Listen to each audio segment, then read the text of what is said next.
Всем привет, it's Nova Zelandi. Hello everybody and welcome back to another video for 2021. I hope all of you all across the world are looking after yourselves and looking out for each other.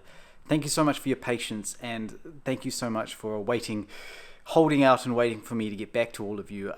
This is another update and I just want to say it's been pretty crazy in the last 3 weeks. We are still here in a lockdown in the country. You know, the cases were very low and now they're very high every single day. Not very, very high, but you know, to a point where we have to have a lockdown. So my city here in Auckland, we are in a lockdown. I'm back here. I've made it back from Russia and it is good to be home. I saw my family just for a few days and then we got straight into a lockdown. I had just arrived from Russia. I was in isolation for 2 weeks. So it's been pretty crazy for me and I've got all sorts of, feelings and emotions, and just bear with me. I will get through a lot of these here and a lot I want to talk about in this video. So I appreciate you all so much waiting for me, waiting for my updates and waiting to hear back from me, and I apologize for not getting back to all of you sooner. It's just been me trying to give myself some rest. A lot of the things about Russia, I got some good news, a lot of good things, and a lot of things I do miss about Russia, and but at the end of the day I'm so happy to be home. But you know, the experience in Russia was pretty incredible for me, and as a Russian adoptee, it completely changed my life. I have to say that it completely changed my life, being there, being in Moscow, being, you know, more connected with Russia like that. It's part of my blood and everything like that. I know I say that a lot, but I really do mean that when I say it.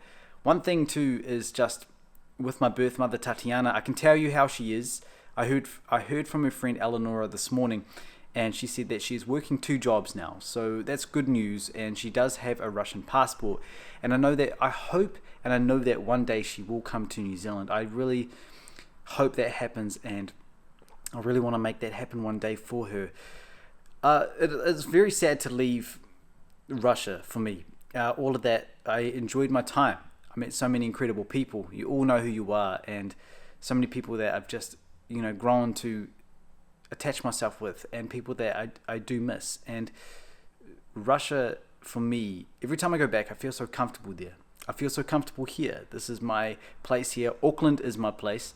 Definitely here. My childhood town, you know, it's where my parents live. I look at my childhood town as that's where I go and see my family, where I go and see my parents. But Auckland is, for me, I like the big city. I like big cities. But with my birth mother, you know, it was very difficult. There were so many things that happened when I was there. And first time I saw her, many of you saw me go and meet her and go and see her. I went to a cafe. We took her out for dinner. Thank you, Vera, as well. Thank you so much, Vera, for just your support with all of that and helping me out right until I left. It was just really, she helped me so much. Vera, you helped me so much with my birth mother going through that process. Now, my birth mother had a partner in Russia when I was there, and he died when I was in Russia. So it was I was in Moscow, and this is a few months after I had seen her. I'd been getting onto my projects and my work, and I'd found out that my birth mother's boyfriend or partner, he had died. I never met him. I never got the chance to meet him. Tatiana, you know, never introduced me to him. But it was quite sad. It was quite sad, and I helped with just the arrangements of getting him buried. I wanted to help Tatiana out. It was just a sad time for her. I called her when I was in Siberia. I called her and said, Tatiana, look, hey, are you okay? And she said, no, I'm just so upset, so emotional about losing my partner. And she said, please come and see me. And I wasn't able to go and see her. After that, I came back here. The reason why was because just the logistics of going to see her. I had a very small time in Moscow. I went to St. Petersburg after work, after me finishing the filming, and there was just no time. There was no way for me to go and see her for even a few days. Logistically, it was hard. And I told Tatiana this, and she said, well, I'm waiting for you to come back. So I got an update from her friend today, saying that she has got 2 jobs now and that she's waiting for me to go and see her. So Tatiana, I will go and see you very soon. I do miss you, Tatiana, my birth mother. I do miss you, and I know that we met for the longest time when I saw her. When I saw you, Tatiana, when I saw her, it was the longest time I've ever spent with her, and that was just so special for me. And just the time with her, sitting down, asking about her life, connecting with her, all of that stuff meant the world to me. I want to ask her so many questions, and also connecting with her birth family. Remember that she was in an orphanage all her life. She doesn't know her family, but we've been able to connect with some relatives. I found her brother. He lives in the Ukraine, and some cousins in Moscow as well. Now, when I'm saying this, obviously, I get quite nervous about it and get quite emotional about it because she still hasn't connected with them yet, and I'm doing everything I can to make sure she goes and meets these people. But it's not easy. It is not easy. I'm here now. I'm back in New Zealand. When I go back to Russia, and I do plan to go back sometime soon, not this year, possibly next year. I plan to go and get some groups organized to go to Russia. We want to go and take some more adoptees over and do more projects over there and get them to go and explore and see Russia for themselves. Now, this is kind of my plan for 2022 after the TV show is released. The TV show is a very heartwarming show, I think. It's a lot of people connecting with their stories and their journeys, and I can't wait to share that. When I'm allowed to share that, I can't wait to share that. Sorry, I keep the camera still. I can't wait to share that to all of you all across the world. And that's one thing I am focusing on, and I am doing that now. I'm back at work. I am filming that and getting things done. So when I can share some of that, I will be sharing that to all of you. And my birth mother said to me, this is one thing that really stood out to me and meant the world to me, was when my birth mother said, I'm proud of you. Well done. Thank you for doing what you're doing for adopted people. And I said, Tatiana, it's important. Family and blood and identity and knowing who you are so important. So that's one thing I did learn so much in Moscow, in Russia, and so much with that connecting with my roots, and me sharing my vlogs when it was great that I was exploring and seeing places, and I wish that I could have kept that going.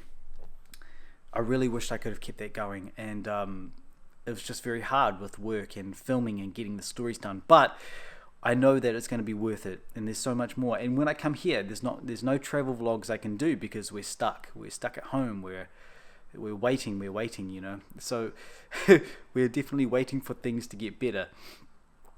So that's been very difficult, and with the whole 5 weeks of filming that I was doing, I had no time to really do any vlogs and sit down and edit because I was working all the time.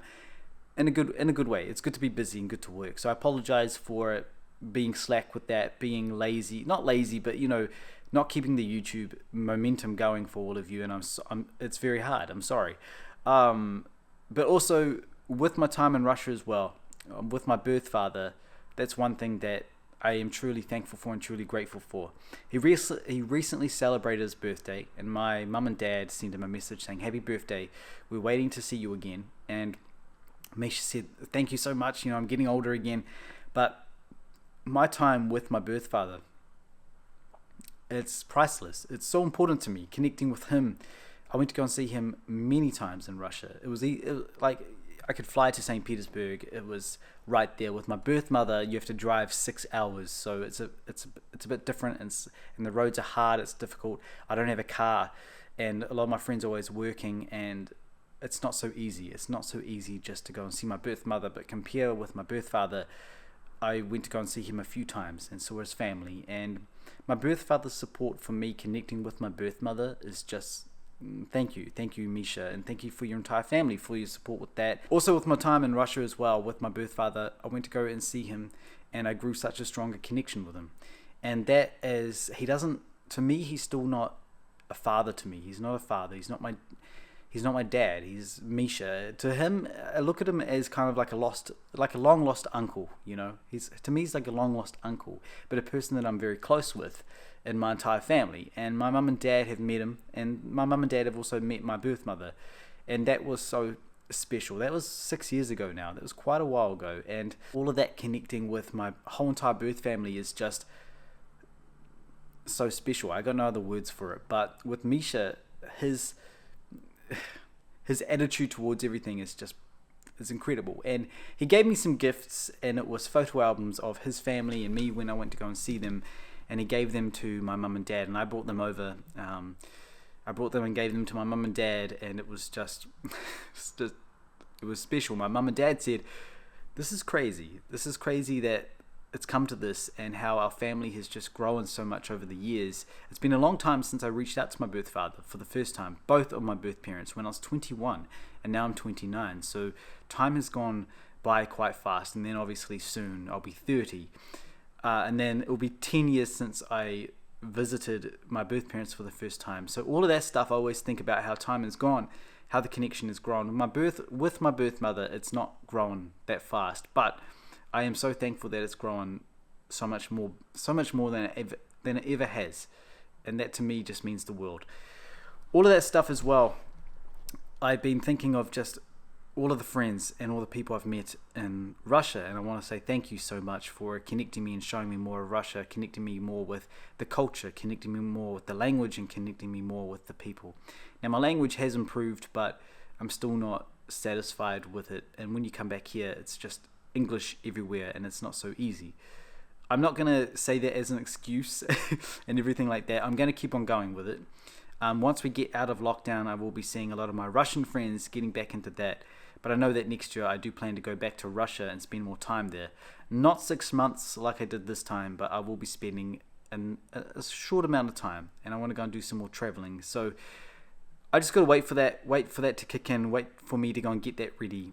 And just start planning. I'm already planning now. I've got a few adopted people who want to come with me, and we want to go to Russia in the end of winter. Not too cold this time, but just at the end of winter. But I am well. I am all well here, and it's so good to be back. But also at the same time, it's always that missing piece. As a Russian adoptee, I still have that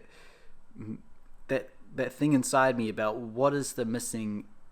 Something's missing. I know what it is. I'm still connecting with it, but it's still there. My identity with Russia is strong, but also my personality and my culture with New Zealand is strong as well. So it's a balance that is always sometimes out of line sometimes and gets out of whack, but to me it's so strong here and so strong in Russia. So if that makes sense, I hope that makes sense. But one thing when I came back, I really was quite overwhelmed with coming back home. I was away from New Zealand for so long, the longest time I've ever spent away from New Zealand in my entire life. So 6 months. And coming back here, I really felt an overwhelming emotions of all sorts. I was happy. I was disappointed that I didn't stay longer. But I was happy to see my family. I didn't see any friends, but I was happy to see my family. No friends just yet, but I was just, all sorts of things were going through my mind about my connection with Russia, and telling myself, did I enjoy it? Do I want to go back? And of course I enjoyed it. I enjoyed it a lot. But I also felt so happy to be back home here as well. But also I know that I'm very comfortable with going back to Russia. So there's two different sides of that, and that's how I've been feeling for the last month or so. Now, what happened a few weeks ago now, and I don't want to alarm everybody. I'm okay. I'm all fine. But one morning, I got up one early morning, and I went into the kitchen, and I felt very lightheaded, and I had collapsed in the bathroom afterwards, walking to the bathroom. So I don't know how that happened. I just fainted. I passed out, and that morning I went to go and find my doctor. He wasn't available. No medical clinics were available too. We're still in lockdown, so it was quite hard. So I ended up going to the hospital. It was the only way. I still felt very weary, all that morning, and I contacted my parents and I said, look, I just want to get checked up. I was making sure everything was okay. But the hospital said, you're okay, you're all fine. I'm okay, I'm better. I'm a lot better now. I think I was just really stressed out with everything, but I'm good. I'm focusing on my work. I'm enjoying putting the pieces together for this project, and I can't wait to share that with all of you as well. I'm super happy and super wrapped with it. I'm super happy to share it to the world, and super happy to share it to all of you as well. I'm so proud of it. I'm so proud of the project, and I want to say thank you. I want to say thank you to all of you for following my projects all the time. Whether you're following me on social media, whether you're following me on YouTube, wherever you are, thank you all so much. And I know that the next few videos, I hope the next few videos I can share will be little previews and teasers of the TV show. I hope so, and I really want to get that out there when I can, because I want to share it with the world. It will be available here in New Zealand online, and I think it will be available overseas. So I'll try and get the word out there for all of you to, when the episodes air here in New Zealand, I want to try and get them for all of you to watch across the world as well. I hope that makes sense. I've been focusing so much on my work today and editing and getting stuff done because it's my passion. I love connecting more people, more adopted people all across the world, sharing their stories. And this is my thing. This is what I enjoy doing. And it doesn't feel like a job for me. It feels like just, I'm enjoying it. Dream job, you know. I used to make video, you know, I still make videos. I still make videos for YouTube and connecting and making documentary. My dream in life is to tell stories through documentaries. And this is that dream almost coming true, almost there. So thank you all so much for that, for supporting my dream, supporting my journey and everything that comes with it. So thank you all so much. Look after yourselves, look out for each other. And until next time, do свидания из Новой Зеландии и спасибо большое. When I'm talking to the camera and looking this side, is because I'm always thinking so much when I'm talking. I'm just like, there's no one else here. So thank you so much. And спасибо. До свидания. Спасибо большое.